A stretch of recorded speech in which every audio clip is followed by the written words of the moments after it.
இன்றைக்கி நம்ம 2 விதமான பிடி கொழுக்கட்டை ரெசிபி தான் பார்க்க போகிறோம். அதுக்கு நான் புழுங்கலரிசியில் தான் இன்றைக்கி கொழுக்கட்டை செய்யலான்னு இருக்கிறேன். புழுங்கலரிசி ஒரு அழகு எடுத்து இந்த மாதிரி ஊற வச்சுருக்கேன். ஒரு 5 மணி நேரம் ஊறியிருக்கும். இது நல்லா ஊறிச்சின்னா சீக்கிரம் அரைஞ்சிரும். அதனால் நீங்கள் நல்லா ஊற வச்சுக்கோங்க முடிஞ்ச வரையில்.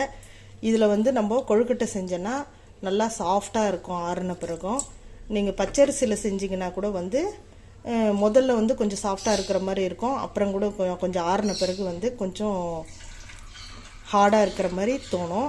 ஆனால் இதில் எப்பவுமே சாஃப்டாக இருக்கும். இப்போ எப்படி செய்கிறதுன்னு பார்க்கலாம். முதல்ல நான் கார கொழுக்கட்டைக்கு மாவு அரைச்சிக்கலாம். அதில் பாதி அரிசியை மட்டும் நான் மிக்ஸி ஜாரில் சேர்த்துருக்கேன். அதுக்கு கொஞ்சமாக உப்பு மட்டும் சேர்த்துக்கலாம். சேர்த்துட்டு கொஞ்சமாக தண்ணி சேர்த்து ஒரு தோசை மாவு பதத்துக்கு அரைச்சி எடுத்துக்கலாம். ரொம்ப நைஸாக இல்லாமல் இந்த மாதிரி கொஞ்சம் லைட்டாக கொரப்பாக இருக்கிற மாதிரி அரைச்சி எடுத்துக்கோங்க. ரொம்ப கொரப்பாக அரைச்சிடாதீங்க. கொஞ்சம் ரவை பதத்தில் இது பாருங்கள், இந்த மாதிரி இருக்கிற மாதிரி அரைச்சி எடுத்துக்கணும்.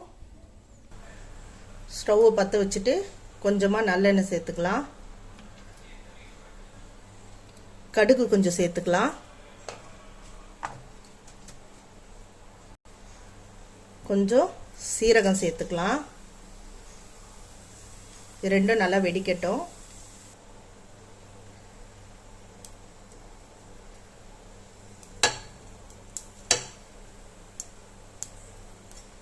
கடுகு இப்போதான் வெடிக்க ஆரம்பிக்குது. கடுகு வெடிச்சதும் உளுந்து சேர்த்துக்கலாம்.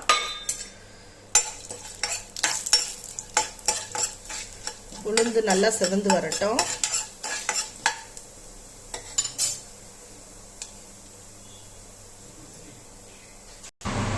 உளுந்து இந்த அளவுக்கு செவந்ததும் காஞ்ச மிளகாய் 2 கிள்ளி வச்சிருக்கேன், அதை சேர்த்துக்கலாம். தேங்காய் துருவல் கொஞ்சம் சேர்த்துக்கலாம். சேர்த்துட்டு நல்லா இதில் வறுத்து விட்டுக்கலாம்.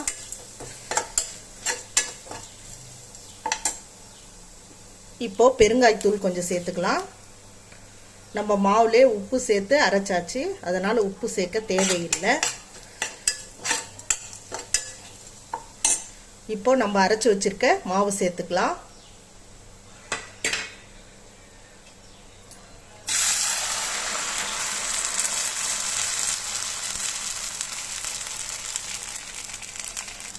மாவு சேர்த்துட்டு நல்லா கெட்டிப்பட்டு வர அளவுக்கு கலந்து விட்டுக்கலாம்.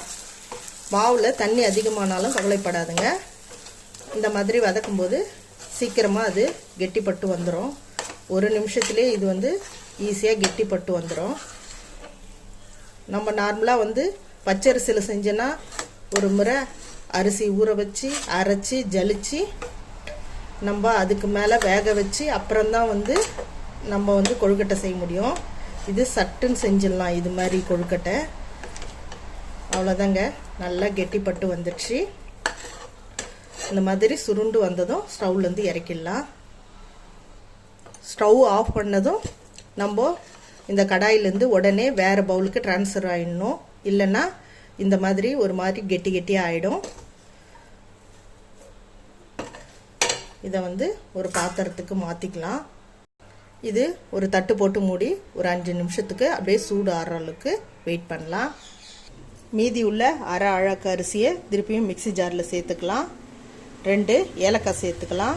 இனிப்பு கொழுக்கட்டைக்கு நம்ம இப்போ ரெடி பண்ண போகிறோம். நம்ம எந்த அழகில் அரிசி எடுத்தோமோ அதில் இப்போ அரை அழகு அரிசி எடுத்திருக்கேன். அந்த அரை அழகு வெல்லத்தை பொடிச்சு எடுத்து இந்த மாதிரி தண்ணியில் கரைச்சி வச்சுருக்கேன்.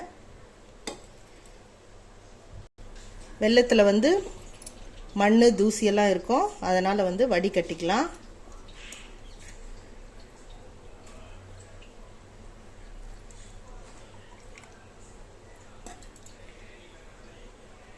சேர்த்துட்டு இப்போ நல்லா அரைச்சி எடுத்துன்னு வந்துடலாம். பாருங்க, இந்த அளவுக்கு கொஞ்சம் குருணையாக அரைச்சி எடுத்துக்கோங்க. ஸ்டவ்வில் இந்த மாதிரி ஒரு கடாய் வச்சு ஒரு ஸ்பூன் நெய் சேர்த்துக்கலாம். நெய் நல்லா சூடாகட்டும். இதில் அரைச்சி வச்சுருக்க தேங்காய் துருவில் சேர்த்துக்கலாம். சேர்த்துட்டு கொஞ்சம் லைட்டாக வறுத்து விட்டுக்கலாம். நெய்யில் போட்டு வறுத்திங்கன்னா நல்லா கொழுக்கட்டை வாசனையாக இருக்கும். அதுக்காக தான் இது சேர்க்குறேன்.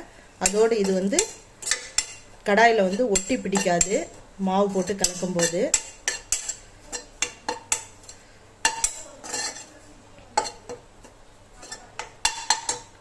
இப்போ நம்ம அரைச்சி வச்சிருக்க மாவு சேர்த்துக்கலாம்.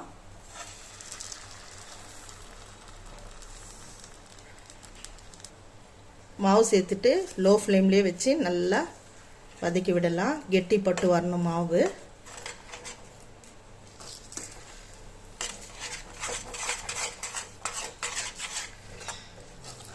இது ஒரு நிமிஷத்துலேயே கெட்டி பட்டு வந்துடும்.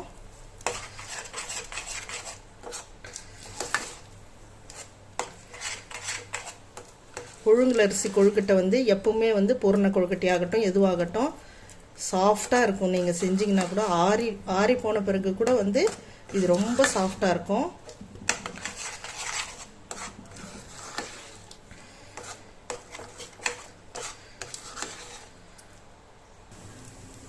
இந்த அளவுக்கு மாவு நல்லா கடாயிலேருந்து ஒட்டி பிடிக்காமல் சுருண்டு வந்ததுன்னா இப்போ நம்ம ஸ்டவ்லேருந்து இறக்கி வேறு பவுலுக்கு உடனே மாற்றிடுங்க. இப்போது கை பொறுக்கிற சூடு வந்துடுச்சு. இப்போ மாவு நல்லா ஒரு முறை இப்படி பிசைஞ்சு விட்டுக்கலாம்.